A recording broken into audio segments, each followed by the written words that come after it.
And now it's time for us to discuss more of these headlines in simple keywords with Adam joining us via Zoom. Good morning, Adam. Good morning, Lena. It's a happy Thursday. Happy Thursday to you. Nice background. Thank you. I'm experimenting. I know, right? With AI, it's just a few clicks away, these new backgrounds. Yeah. Trying to make it look as natural as possible while still making it interesting. Or I expect something themey. Tomorrow's a Friday. I mean, Okay. Pressure. keep those surprises coming. All right, let's get started. As always, it seems we have a lot of grounds to cover, starting with let's be honest, a trade war and how to best respond to Trump policies. Our first keyword of the day. Balanced trade. So acting President Choi Sang-mok says Korea and the U.S. should pursue a more balanced and mutually beneficial trade and economic relationship. He was speaking in an interview with the Wall Street Journal. It was published on the same day the Trump administration imposed a 25% tariff on steel and aluminum imports from Korea and other countries. So can you run us through what the acting president had to say? Yeah, so he said that the Korean government and private sector are fully prepared for this effort, and he added that this could further strengthen the alliance. Now, the Wall Street Journal noted that Trump had recently claimed Korea's average tariff is 4 times higher than that of the US, and Chair is concerned that after focusing on China, Mexico, and Canada, Trump's trade policies now may shift to Korea. Now, Choi expressed his strong desire to speak directly with Trump as well. He plans to explain that Korea's trade surplus with the US is temporary. The surplus increased because Korean companies expanded direct investment in the US, which led to higher exports of intermediate goods. And as demand stabilizes, the surplus is expected to shrink. That's what Choi thinks anyway. Now, Choi also wants to stress that Korea exceeded its commitments from Trump's first term regarding US product purchases, and he plans to explain how Korean shipbuilding experts could help rebuild the US shipbuilding industry. This is something that Trump has actually expressed interest in as well. Now, additionally, he warned that restricting trade growth would not benefit Korea, given its historical position and national interests. And he pointed out that Korea cannot be compared to Mexico or Canada, as its trade volume with the US is relatively smaller and does not share the same regional dynamics. All right. So as we mentioned, Trump administration imposed a 25% tariff on steel and aluminum imports, not just from Korea, but all across the board. Can you tell us the details about the U.S. tariffs on steel and aluminum specifically? Yeah, so we did mention basically some of this yesterday, but as well as those two metals and related products, they are now subject to a 25% tariff. Reuters and Bloomberg estimate that the new tariffs will affect around $150 billion worth of imported steel, aluminium, and related products. During his first term, if we remember, Trump imposed a 25% tariff on steel, but only a 10% tariff on aluminium. Now, this time, he raised that tariff to 25% and expanded it to include 259 steel and aluminium-based products as well. And he also eliminated previously negotiated exemptions and tariff waivers. So basically, it's back to square one. And as a result, Korea's duty-free export quota of just over 2.6 million tons per year, agreed upon with the US all the way back in 2018, basically has now been scrapped. All right, we'll leave it there for now, turning our attention to our second keyword of the day. Unfair trade practices. So U.S. Beef Association is seeking help from Donald Trump administration to make Korea ease its regulations on beef imports and allow more American beef. What's the latest, Adam? Yeah, so if chips, vehicles, and batteries wasn't enough, now beef seems to be kind of the next target in trying to get this Donald Trump's America First policies and targeting Korean export products, products into Korea, rather, in this case. So our import products. Yes. Now, these include the ban on U.S. beef over 30 months old, as well as strict quarantine rules for agricultural products and drug pricing policies. Trump's administration aims to remove all trade barriers that restrict U.S. businesses. Now, if negotiations fail, it plans to impose reciprocal tariffs. Now, based on industry demands, Washington is expected to pressure Seoul for policy changes. This comes after the National Cattlemen's Beef Association submitted a statement to the US Trade Representative. It argued that Korea's restriction on US beef over 30 months old remains a problem. The group noted that China, Japan, and Taiwan have already lifted similar restrictions. The NCBA claims the US has the world's strictest safeguards against mad cow disease. Now, it urged discussions with Korea to remove the age limits and strengthen what it called science-based trade. The US Meat Export Federation also listed this restriction as a key issue. It called for changes to Korea's quarantine rules on US beef processed from Canadian cattle. Now, currently, cattle born in Canada must be raised in the US for at least 100 days before they can be exported to Korea. So just with that as well, it eats into that time frame of 30 months. And Seoul's rule allowing only beef under 30 months old was set in 2008, actually, after long negotiations with Washington. It was meant to, at the time, ease concerns over mad cow disease. But despite this, the US beef industry continues pushing for more exports. Now, the USTR noted that the 30-month age limit was initially a temporary measure, but has remained for 16 years. So they're taking issue with that. It also pointed out that Korea still bans products like ground beef patties, jerky, and sausages. This suggests Washington wants full approval for US beef imports. Now, Trump has ordered the USTR to submit a report by April 1st, identifying the unfair trade practices and possible solutions. And based on this, he's expected to impose the reciprocal tariffs that he's long been threatening, or other measures against certain countries, of course, Korea, which could be included. It seems that the authorities here might be between a rock and a hard place, considering it's not just the rule that was implemented back in 2008 and concerns of mad cow disease and essentially bringing up maybe consumer sentiments too, these reservations about beefs imported from the United States in the first place. But beyond that, what does this mean for South Korea's agriculture industry, right? I mean, cheaper imported beef, what would it do for Korean beef, Hanu, for example? Yeah. All right, we'll wait and see. Turning our attention to that 52-hour workweek rule. It was a key issue hindering the passage of the Semiconductor Special Act at the National Assembly. Our third keyword of the day. Workweek law. So the government is working to revise that 52-hour work week hour system to allow semiconductor researchers to work longer hours for up to 6 months if necessary. So it's not being forced. It's just allowing more flexibility for a longer period. Tell us the details.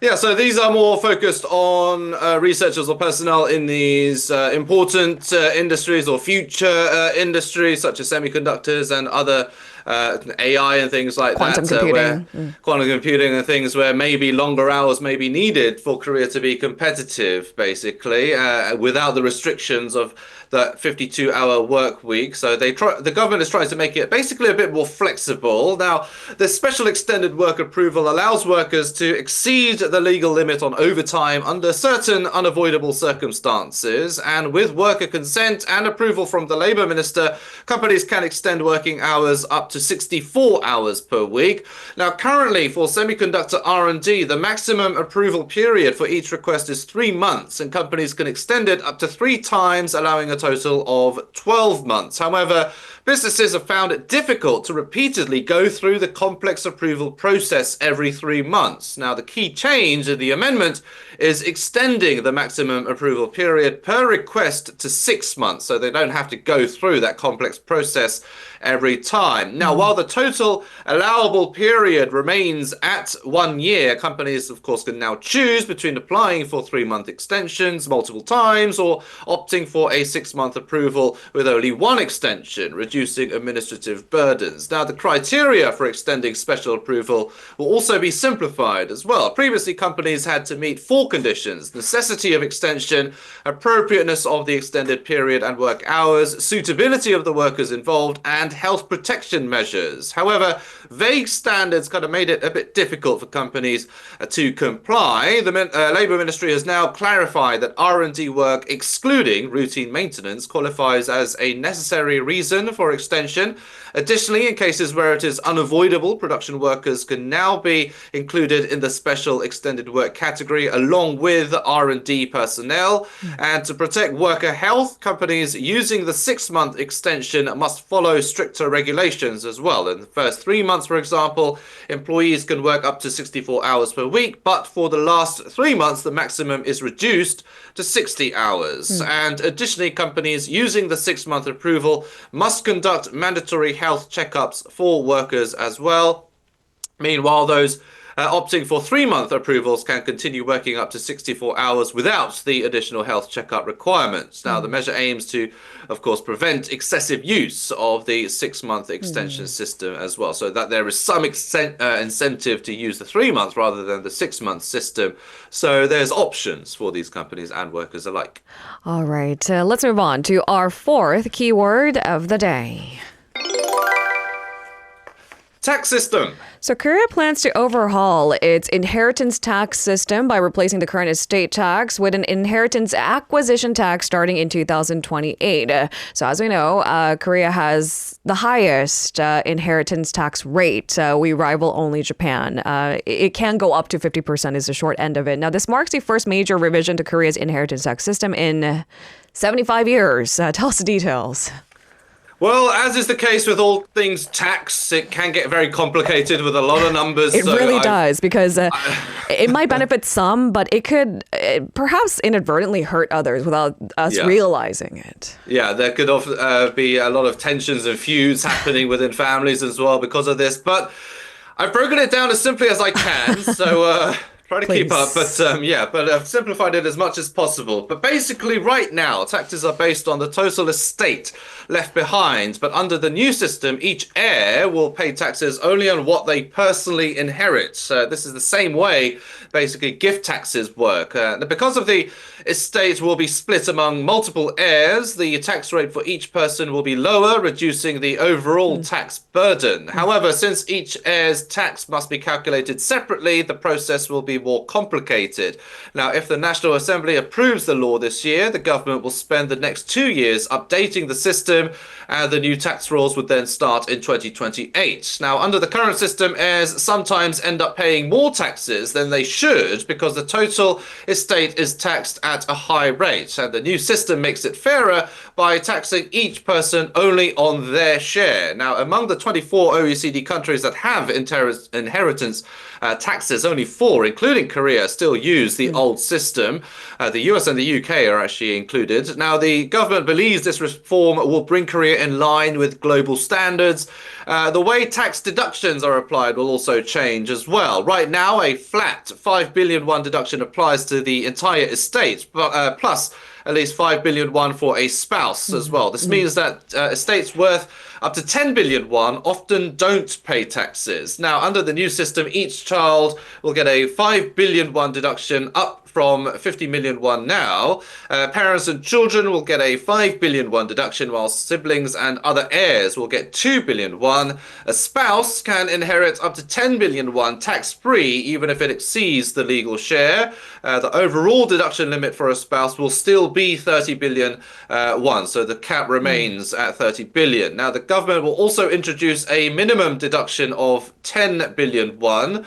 Now, if the total deductions heirs receive add up to less than this, the difference will be covered by an extra deduction as well. And because most older people have at least 2 children, many inheritances of up to 20 billion won will likely remain tax-free. Now, the government plans to submit the bill this month, hold public discussions in April, and send it to the National Assembly in May. And if the law is passed this year, it will be ready for 2028 with a 2-year transition period, of course, because fixing tax systems and all the admin involved can get complex and require some time. So basically, taxes will be based on what each heir gets, not the total estate, is basically what I've been saying. And this change aims to make inheritance taxes fairer, reduce the burden on families and support households with multiple children as well. But I mean, there are many sticking points. I can't get to all of them. One of which that stands out to me is if it is inherited to the spouse first and then to the children.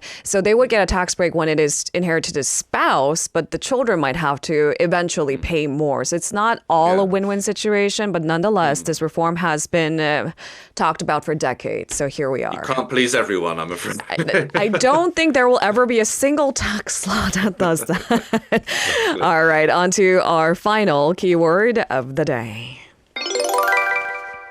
SPHEREx. So NASA's next generation space telescope SPHEREx, jointly developed in Korea, has been launched into space. Its mission is to scan the entire sky to create the world's first 3D infrared space map. Okay, now we're in territories I do not understand, but we want to know the early universe, galaxy formation, ingredients for life, water, things like that. All right, so what's the latest?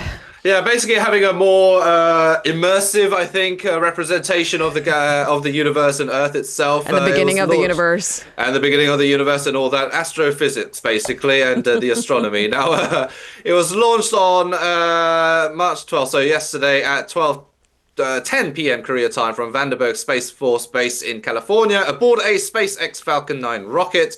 It'll undergo a 37-day testing phase before beginning operations, and it was launched after some delays, actually, and now it's up in the skies, or in orbit, I should say.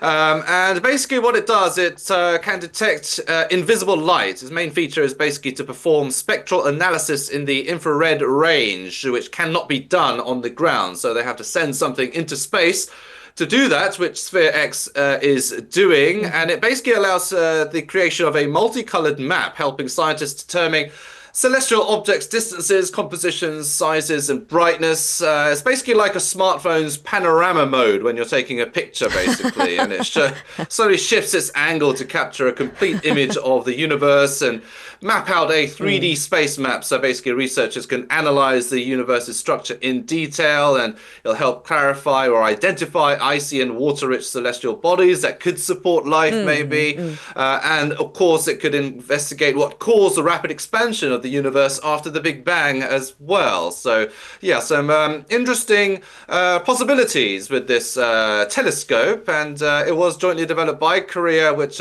played a key role in some of the ultra-cold vacuum chambers so that it can survive in space's conditions, and Korea also helped with some software development as well. Thank you very much, Adam, for today's coverage. Sorry for making you rush through those dense stories. I'll speak to you again tomorrow. No problem. I'll see you tomorrow. If you're listening to our program using the podcast service, just a reminder that we do go live Monday through Friday, 7 a.m. Korea Standard Time. So tune in and help us make the show more informative by giving us your input. See you bright and early on Good Morning Seoul.